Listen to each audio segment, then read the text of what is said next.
श्री महागणाधिपतये नमः। मृत्युंजयाय रुद्राय नीलकंठाय शंभवे अमृतेशाय शर्वाय महादेवाय ते नमः। ओम नमः शिवाय।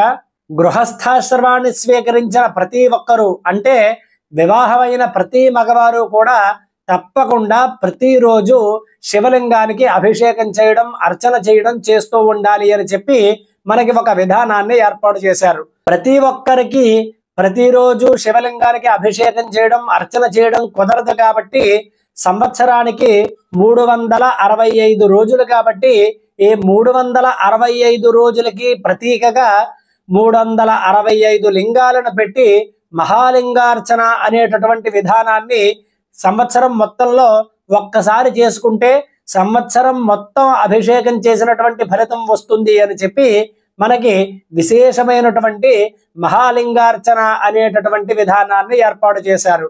అయితే అసలు ఈ మహాలింగార్చన అంటే ఏమిటి, ఈ మహాలింగార్చనలో ఉన్నటువంటి 365 లింగాలు ఏమిటి, అలాగే ఈ అర్చనా విధానం ఎలా ఉంటుంది అనే విషయాలు ఈ వీడియోలో తెలుసుకుందాం। ముందుగా దీనిని కైలాస యంత్ర ప్రస్తారము అని అంటారు। అంటే కైలాసంలో ప్రమథ గణాలతో అష్ట గణపతులతో విశేషమైనటువంటి పార్వతీ సమేతంగా పరమేశ్వరుడు ఎలా అయితే ఉంటాడో అలాంటి కైలాస యంత్ర ప్రస్తారాన్ని మనం 365 శివలింగాలుగా భావించి 365 లింగాలని ఒక విధానంగా ఏర్పాటు చేయడమే ఈ మహాలింగార్చన అని చెప్పి ఉన్నారు। ఇప్పుడు ఈ మహాలింగార్చనలో 365 శివలింగాలు ఏ ఏ స్థానాల్లో ఉంటాయో తెలుసుకుందాం। ఈ 365 శివలింగాలని 11 ఆవరణార్చనలుగా విడదీసి విభాగాలని చేశారు। అంటే మనకి బాగా అర్థమయ్యేలా చెప్పాలి అనుకుంటే కనుక వైకుంఠానికి వెళ్ళినప్పుడు మహావిష్ణువుని దర్శించాలంటే 7 ద్వారాలు అంటే 7 ద్వారాలు దాటుకుంటూ ఒక్కొక్క ద్వారం దగ్గర ఉన్నటువంటి ద్వారపాలకుల యొక్క అనుమతి తీసుకుంటూ 7 ద్వారాలు దాటి మహావిష్ణువుని దర్శించాలి అని చెప్తూ ఉంటారు। అలాగే కైలాసంలో పరమశివుణ్ణి దర్శించుకోవాలన్నా 11 ద్వారాలను దాటుకుంటూ ఆ 11 ద్వారాల దగ్గర ఉన్నటువంటి దేవతల్ని దర్శించి పూజించి వారి యొక్క అనుమతి తీసుకుని తరువాత ద్వారంలోకి ప్రవేశించి అలా 10 ద్వారాలలో ఉన్నటువంటి దేవతలందరినీ దర్శించి 11వ ద్వారంలో ఉన్నటువంటి పరమశివుడి దగ్గరికి వెళ్ళి మహాలింగ రూపంలో ఉన్నటువంటి ఆ పరమేశ్వరుణ్ణి కొలిచి విశేషమైనటువంటి అభిషేక అర్చనా విధానాలు చేయడమే ఈ మహాలింగార్చన విశేషం। అయితే అసలు ఈ 11 ద్వారాల్లో ఉన్నటువంటి దేవతలు ఎవరు, వారి వారి పేర్లు ఏంటి, ఎన్ని శివలింగాలు చెప్పిన ఒక్కొక్క ద్వారంలో ఉంటాయి అనేటటువంటి విషయాలన్నీ కూడా ఇప్పుడు తెలుసుకుందాం। మొట్టమొదటి ద్వారంలో అష్టదిక్పాలకులు అని చెప్పి ఒక 8 మంది 8 శివలింగాలుగా ఉంటారు। వారి పేర్లు ఇంద్ర, అగ్ని, యమ, నిరుతి, వరుణ, వాయు, కుబేర, ఈశాన అనేటటువంటి 8 పేర్లతో 8 మంది అష్టదిక్పాలకులుగా ఉండి 8 వైపుల నుంచి కైలాసంలోకి ఎవరూ రాకుండా కాపాడుతూ ఉంటారట। అలా 1వ ద్వారంలో ఉన్నటువంటి ఈ అష్టదిక్పాలకులందరినీ పూజించి వారి యొక్క అనుమతి తీసుకుని 2వ ద్వారంలోకి ప్రవేశించాలి। తరువాత 2వ ద్వారంలో త్రిశూలేశ్వరులు అని చెప్పి 3 శివలింగాలు చొప్పున 8 వైపులా ఉంటాయట। 8 వైపులా 3 శివలింగాలు అంటే 24 శివలింగ రూపాలలో త్రిశూలేశ్వరులు ఉంటారు। ఈ త్రిశూలేశ్వరులు ఎప్పుడూ కూడా త్రిశూలాన్ని ధరించి ఆ 2వ ద్వారాన్ని దాటకుండా చూస్తూ ఉంటారట, కాపలా కాస్తూ ఉంటారట। అలాగే త్రిశూలం మనం చూసినట్లయితే 3 కొసలు పైకి ఇలా ఉంటాయి।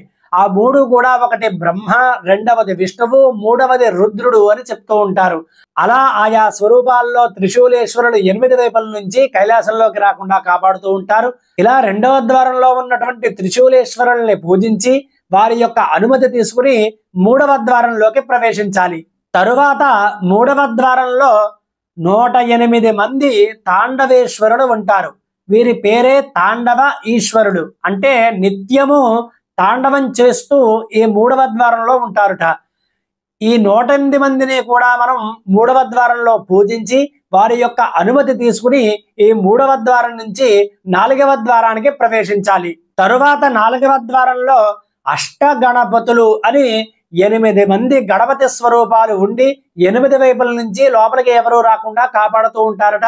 అలాగే ఎవరైతే ఈ కైలాసంలోకి వెళ్ళాలి అని చెప్పి ప్రయత్నిస్తూ ఉంటారో వారి యొక్క పూజని భగ్నం చేస్తూ, అంటే వారిని పరీక్ష చేస్తూ ఉంటారట ఈ అష్టగణపతులు. అలాగే విశేషంగా వారు పరీక్షించినా కూడా మనం తట్టుకుని ఎవరైతే విశేషంగా పూజిస్తారో వారికి అనుగ్రహాన్ని కూడా కల్పిస్తూ ఉంటారట ఈ అష్టగణపతులు. ఈ అష్టగణపతుల పేర్లు మహాగణపతి, వీరభద్ర గణపతి, నందికేశ్వర గణపతి, దుర్గా గణపతి, క్షేత్రపాలక గణపతి, మహాకాళ గణపతి, సుబ్రహ్మణ్య గణపతి, షణ్ముఖ గణపతి అనేటటువంటి 8 మంది అష్టగణపతులు 4వ ద్వారం దగ్గర ఉంటారు. ఈ 4వ ద్వారం దగ్గర అష్టగణపతుల్ని పూజించి వారి యొక్క అనుమతిని తీసుకుని 5వ ద్వారంలోకి ప్రవేశించాలి. తరువాత 5వ ద్వారంలో 8 మంది అష్ట జలమూర్తులు ఉంటారట. జలమూర్తులు అంటే నిత్యము శివుడికి జలము అంటే నీటిని అభిషేకిస్తూ ఉంటారు కాబట్టి వీరికి అష్ట జలమూర్తులు అని పేరు. ఈ 5వ ఆవరణలో ఉన్నటువంటి అష్ట జలమూర్తుల పేర్లు భవం, శర్వం, ఈశానం, పశుపతిం, రుద్రం, ఉగ్రం, భీమం, మహాంతం అనే నామాలతో 5వ ద్వారంలో అష్ట జలమూర్తులు ఉంటారు. వారిని కూడా పూజించి వారి యొక్క అనుమతిని తీసుకుని 6వ ద్వారంలోకి ప్రవేశించాలి. తరువాత 6వ ద్వారం దగ్గర ఏకాదశ రుద్రులు ఉంటారు. అంటే మనకి ముక్తి పొందడానికి 4 మార్గాలు అని చెప్తూ ఉంటారు. అందులో సాలోక్యము, సారూప్యము, సామీప్యము, సాయుజ్యము అని చెప్తూ ఉంటారు. అంటే మోక్ష స్థితిలో మొట్టమొదటిది ఆ లోకానికి వెళ్ళడం.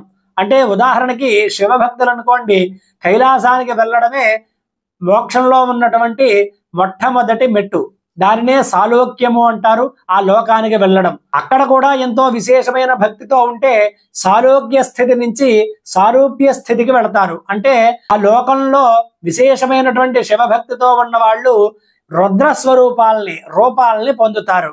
అలా విశేషమైనటువంటి 11 మంది ఆ రుద్ర స్వరూపాలని పొందారు అని చెప్పారు. వారినే ఏకాదశ రుద్రులు అని చెప్తూ ఉంటారు.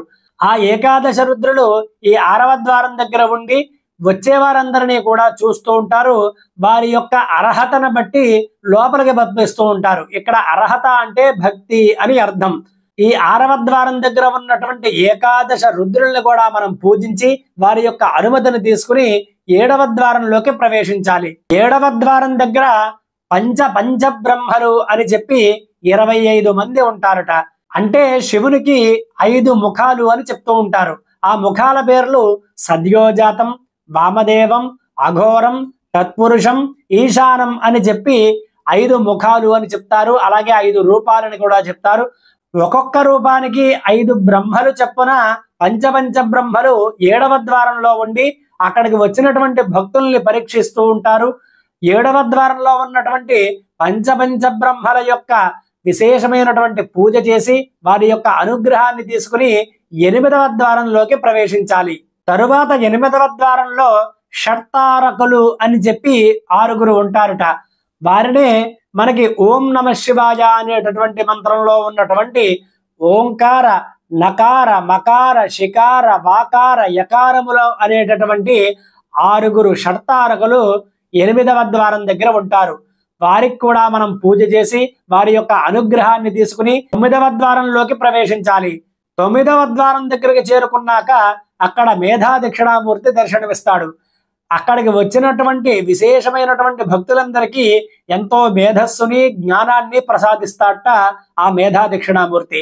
అలాగే మౌనవ్యాఖ్య ప్రకటిత పరబ్రహ్మతత్వయువానం అని మేధా దక్షిణామూర్తి స్తోత్రంలో చెప్తారు. అంటే ఆయన మౌనం చేతే వ్యాఖ్య చేస్తూ, అంటే మౌనంగానే ఉంటారు కానీ వారికి ఏ సందేహాలైతే ఉంటాయో అవన్నీ కూడా తీరుతూ ఉంటాయిట. అంటే మౌన వ్యాఖ్య అంటే మౌనం చేతే ఆయన వ్యాఖ్య చేస్తూ ప్రకటిత పరబ్రహ్మతత్వయువారం, పరబ్రహ్మ తత్వం ఏదైతే ఉందో అది ప్రకటితం చేస్తూ ఉంటాట ఆ మహానుభావుడైనటువంటి మేధా దక్షిణామూర్తి.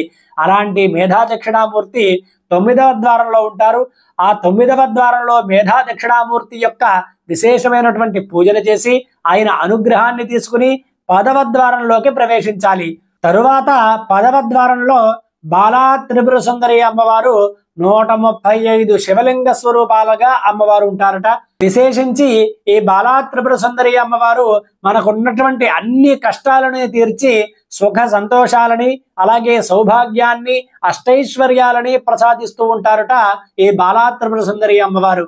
ఈ 10వ ద్వారంలో ఉన్నటువంటి బాలా త్రిపుర సుందరి అమ్మవారికి కూడా మనం విశేషించి పూజించి ఆవిడ యొక్క అనుమతి తీసుకుని 11వ ద్వారంలో ఉన్నటువంటి మహాలింగేశ్వరుని దగ్గరికి వెళతాం. ఈ 11వ ద్వారంలో 25 శివలింగ స్వరూపాలుగా మహాలింగేశ్వరుడు దర్శనమిస్తాడు. ఆయనకు కూడా మనం విశేషించి పూజ చేసి ఆయన యొక్క అనుమతిని తీసుకుని ఈ ఏకాదశావరణ పూర్వక అంటే 11 ద్వారాలలో ఉన్నటువంటి 360 లింగాలని మనం విశేషించి పూజించి వారి యొక్క అనుగ్రహాన్ని తీసుకుంటూ ఆ పరమేశ్వరుడి యొక్క అర్చనను కూడా పూర్తి చేసుకుంటాం. ఇందులో మహాలింగార్చన అని చెప్పారు. ఈ మహాలింగార్చనలో విశేషం ఏమంటే అర్చనాపూర్వకంగా స్వామివారిని మనం పూజించాలి అని చెప్తూ ఉంటారు. తరువాత ఈ ఆవరణార్చన అంతా అయిపోయిన తర్వాత 11 ఆవరణలో ఉన్నటువంటి అంటే 11 ద్వారాల్లో ఉన్నటువంటి మొత్తం అందరి దేవతల్ని సమిష్టిగా అంటే మొత్తం ఒకేసారి మరలా పూజించాలి అని చెప్తారు. తర్వాత మనం యథాశక్తిగా అభిషేకాన్ని చేయాలి. ఎందుకంటే అభిషేక ప్రియ శివ అన్నారు కాబట్టి యథాశక్తిగా అభిషేకాన్ని చేయమన్నారు. కాబట్టి ఇప్పుడు ఎవరికి వీలు ఉన్నట్టుగా వారు అభిషేకాలను చేసుకుంటూ తరిస్తూ ఉన్నారు. ఇక్కడ ఇంకొక విశేషం ఏమంటే 365 లింగాలని చెప్పారు కదండి. మేము లెక్క వేస్తే 299 లింగాలు మాత్రమే వచ్చాయండి. మిగతా 6 లింగాలు ఏమిటి అంటే కనుక మనకి ఉత్తరం వైపు కింది భాగంలో 6 దేవతల్ని పెడతారు తాండవేశ్వరునికి పక్కగా. ఈ 6 ఎవరంటే అంతశ్చండి, బహిశ్చండి, చిత్రగుప్త, యమ, వృషధ్వజ, నందీశ్వర అనేటటువంటి 6 దేవతల్ని అక్కడ చండీశ్వరులుగా పెడతారు. అంటే మొత్తం 6 చండీశ్వర స్వరూపంగా అక్కడ ఉంటారు. ఏదైతే శివ నిర్మాల్యం ఉందో ఈ 6 దేవతలు తీసుకుంటారు అని చెప్పి మనకి శాస్త్రాలలో చెప్పబడడం జరిగింది. కాబట్టి అలా ఈ 6 దేవతలకి కూడా మనం ఆవాహన చేసి ఆ శివ నిర్మాల్యం ఏదైతే ఉందో అదంతా కూడా వారికి సమర్పణ చేయాలి. ఇలా వీరితో కలిపి 365 శివలింగాలు అవుతాయి. తరువాత ఈ 365 శివలింగాలకి మనం యథాశక్తిగా అభిషేకం చేసినట్లయితే మనం సంవత్సరం అంతా అభిషేకం చేసినటువంటి ఫలితం లభిస్తుంది అని చెప్పి మనకి ఎందరో మహర్షులు ఈ విధానాన్ని తెలిపారు. కాబట్టి మీరు కూడా ఈ మహాలింగార్చన అనేటటువంటి విశేషమైనటువంటి అర్చన అభిషేకాలు చేసుకుని ఆ ఈశ్వరుడి యొక్క విశేషమైనటువంటి అనుగ్రహాన్ని పొందండి. ఓం నమః శివాయ. శ్రీ మహాగణాధిపతయే నమః. శ్రీమాత్రే నమః. జై శ్రీరామ్. జై భారత్. ఈ వీడియో నచ్చితే లైక్ చేయండి, షేర్ చేయండి, సబ్స్క్రైబ్ చేయండి. మీ విలువైన అభిప్రాయాన్ని కామెంట్ల ద్వారా తెలపండి.